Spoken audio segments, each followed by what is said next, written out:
Hello everyone, this is MaddDog32, and we're here playing Watch Dogs Legion to rank the 4 DLC characters on the Season Pass.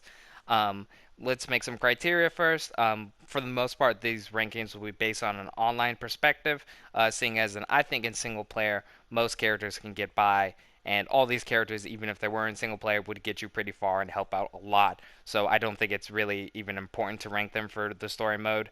For the most part, the ranking still applies though, because it wouldn't change much. The online perspective is really where challenge comes in, because having better operatives is more important in most missions because they tend to be a little bit harder.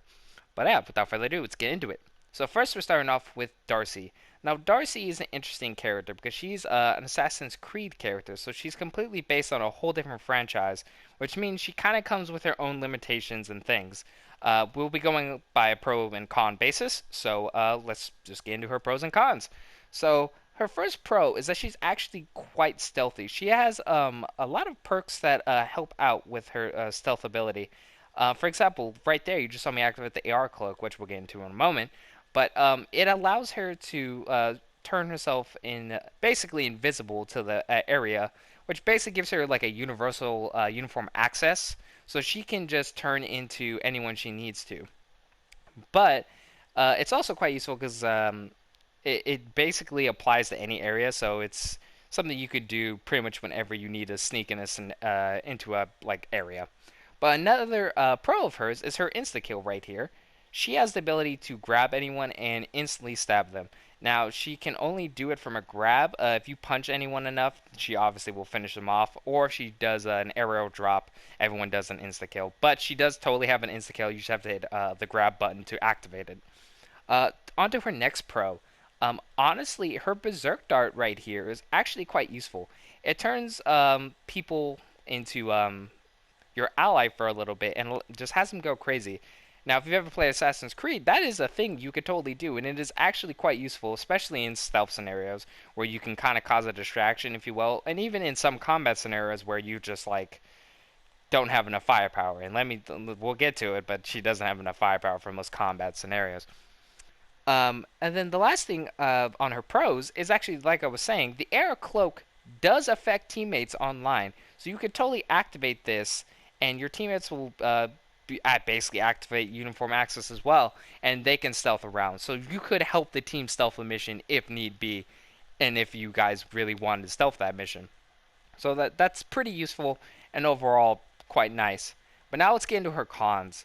So some of her biggest cons is the fact that she cannot equip guns. She cannot even equip shock weapons, which is the type of weapon every character in the game can equip.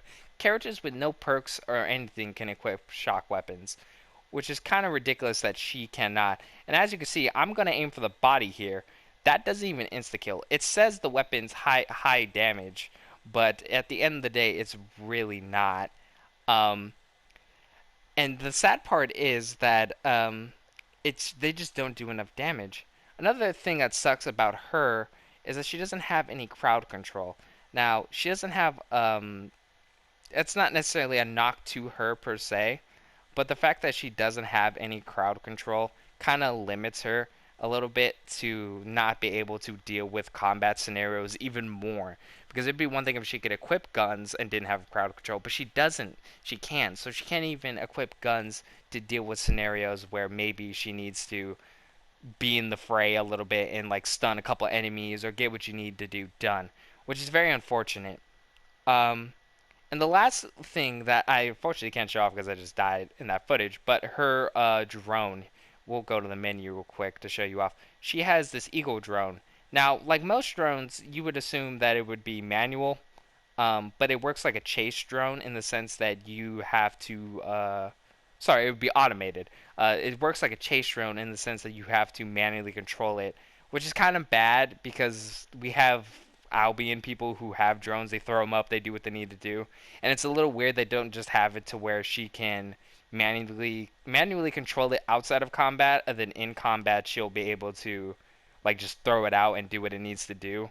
It's very unfortunate because, like I said, it's on the wheel instead of being a gadget, which is probably the one of the bigger mistakes of her whole kit outside of her not being able to equip shock weapons.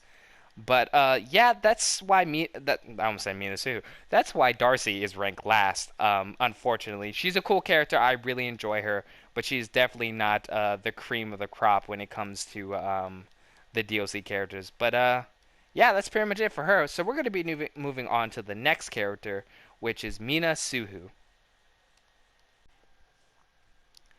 So as I was saying, next up we have Mina Suhu. Now Mina Suhu has some very nice abilities. She has the oh god, don't do that. She has the nice ability to mind control people, which is her first pro.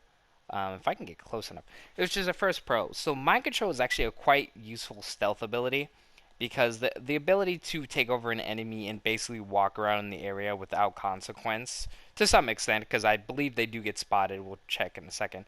But to be walking around in the area with basically no consequences, kind of nice. Because you could totally activate this, run around, do what you need to do, and if they have guns, you can whip out their gun. But this is an amazing ability for stealth scenarios. It allows her to be extra stealthy when she doesn't have any particular improvements to stealth herself. So this is an amazing ability, and I think it's quite useful. It's very similar to the hypnotist, but I think it probably has a little bit bigger of a range. But yeah, we're gonna move on to her next pro, which is actually she has an AOE stun, which is quite useful. So if you switch to this ability, what is the name of it actually? Um, Hold on, I can't even see what the hell it says. My mental blast. That's kind of cool. But use mental blast, and if you'll see in the moment, boom, it stuns a bunch of enemies in the area. It's a big AOE. It can do a lot for you, and the nice thing is, even though she can't equip regular guns, that still allows her to insta kill a bunch of people.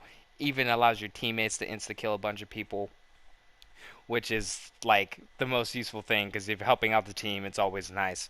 Now, some cons she has, she can only equip shock weapons, which I was bringing up a second ago. She can't actually equip regular guns. She does have to default to the shock weapons. So she, at the end of the day, is a basic character with some cool, unique perks and things on her at the end of the day. Because it would be nice if she could equip some regular guns. That was a glitch a while ago, but that turned out to make her low to OP, which I kind of guess. I could see it, which I like. Whatever, I can deal with it. Another con is that she only has the 3 perks, and the other one is just it recharges her mind control ability a little bit faster on melee kill, which at the end of the day, that's kind of useful if I guess if you're stealthing around a little bit. But at the end of the day, once you hit combat, that ability stops being useful at all. But yeah, that's why she's going to be our third ranked character of the 4. Fortunately, like I said, Darcy and Minasu, who just don't have the abilities to stack up to the other 2 characters we're going to be talking about in this video, which is the next character, Wrench. So, our next DLC character we'll be talking about is Wrench. Now, Wrench has some amazing abilities, and that's why, in my personal opinion, he's the second best DLC character you could buy. Well, you can get with the season pass, or even just buy separately if you wanted to. So we're gonna get into it. So he has some amazing stuff going on. I don't have it equipped currently, but his shock SMG allows him to basically get a charge up, and once that charge is full, you'll be able to shoot a drone and they'll instantly go down, which is already super amazing. The next thing that is also really good about him is that his grenade launcher is so good.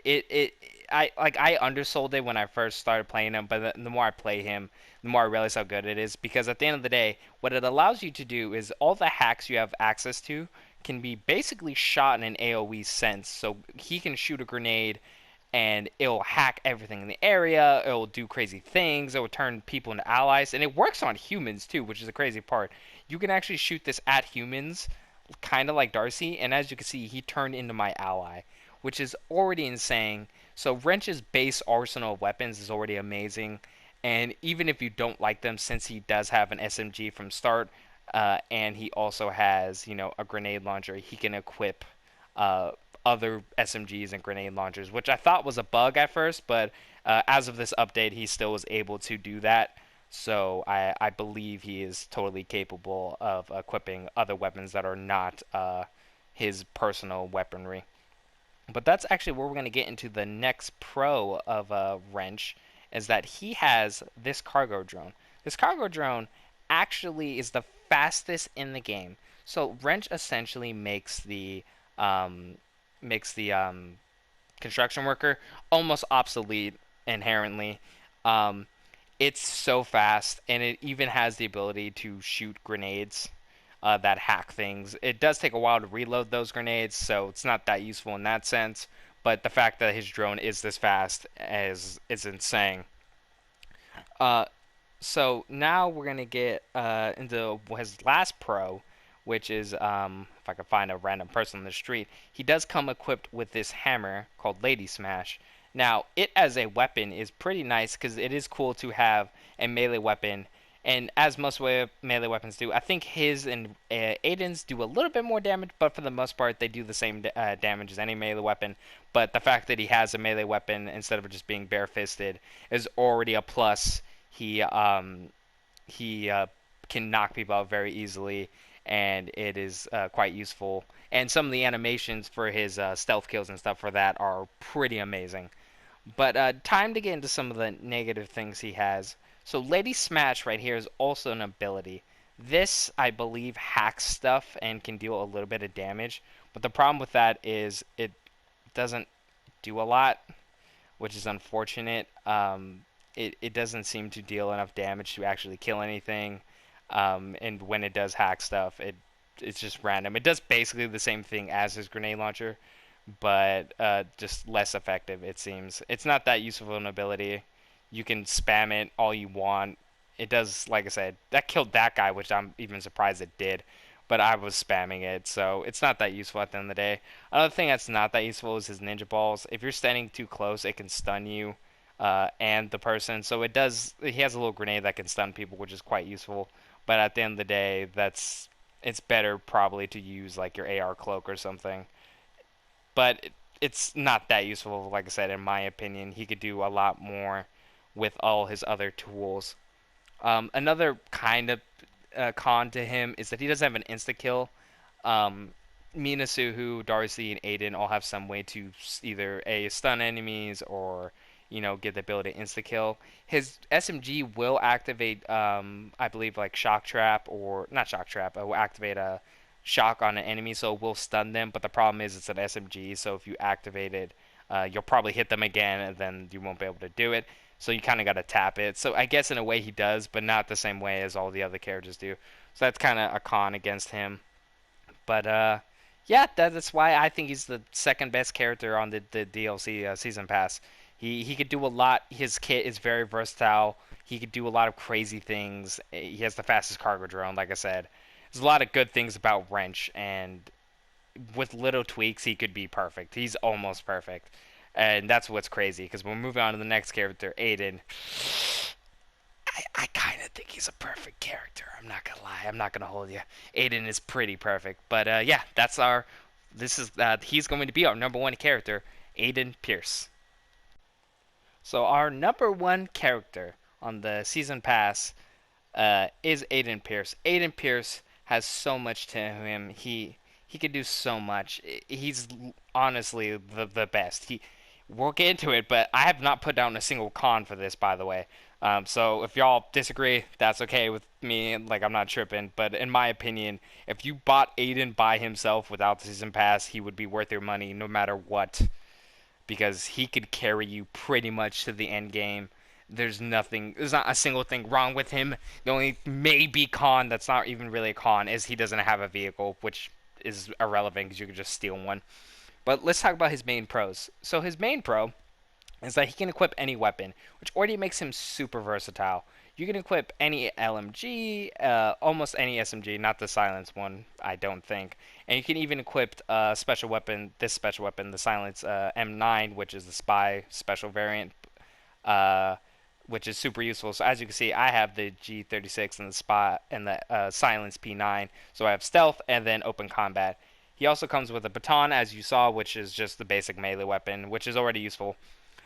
He does also, I don't know if you saw, after he shoots, he can buff his gun, and if he reloads it just right, as you can see right there, he'll be able to gain extra damage. This damage can make shock weapons amazing. It can make any shock weapon worthwhile, even on humans, which is already super nuts.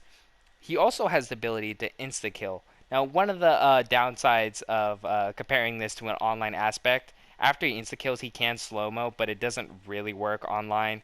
For the most part, it's just a cool ability. It doesn't actually have too much effect on gameplay. Another pro of his is that he has this AoE stun. He shuts down everything in the area. It stuns everyone. It makes cars go crazy. It just legit stops everything in its tracks.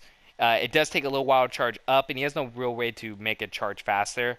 But at the end of the day, I don't think it's that necessary because it's the big show. When you pop that, everything around you is done. You should have probably killed it, and you probably don't need to deal with anything. As you can see, we were messing up right here, and Aiden still cleaned house. He is a tank, not a tank per se, but he's a beast. There's not a single thing wrong with Aiden, and I think that I'm just legit happy that he is the best character on the season pass and the best character probably to buy of the DLC characters if you were gonna buy separately. Um, yeah, no. I hope you guys enjoyed this video.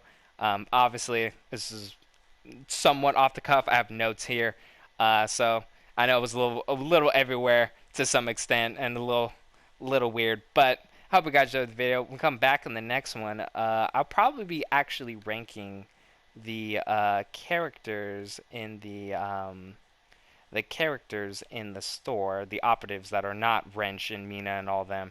So I'll be talking about them in a different video. But I hope you guys enjoyed the video. I will catch y'all in the next one.